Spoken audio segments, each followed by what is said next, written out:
حبيتي ديري براج القهيوة العشية في هذا البرد لكن تخافي لأنه ما ينجحولكش، راح نعطيك الوصفة اللي إن شاء الله تنجحي فيها، لكن اختاري فقط نوعية جيدة من السميد. أنا هنا استعملت سميد نوميديات الخالي من الغلوتين وفارينة الميكس الليلي نوميديات.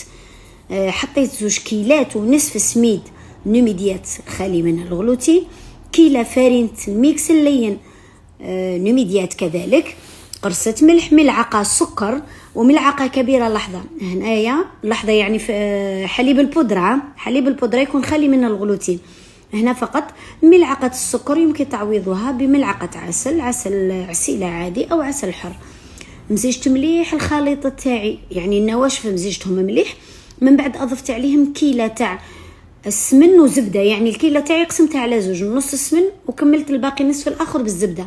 وهنايا السر لازم تمحري مليح السميد تاعك، تبسيه مليح مليح حتى تدخل كامل هذاك الدهون في السميد. انا استعملت العجان، تقدري تستعملي يدك فقط، ماشي لازم العجان.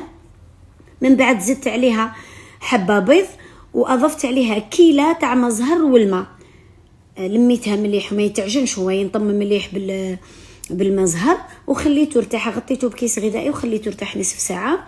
وكنت عجنت الغرس تاعي ونكهته بالقرفة والجنجلان، وكما شفتوني حطيت قرصة تاع عجين وقرصة غرس وقرصة عجين وحليتها، قطعتها كما راكم تشوفوا، حطيتها في الطاجين. وعندكم النتيجة، جا حمر الله الله ومبسس يذوب في اليد قبل الفم. شهية طيبة، وإلى وصفة أخرى إن شاء الله.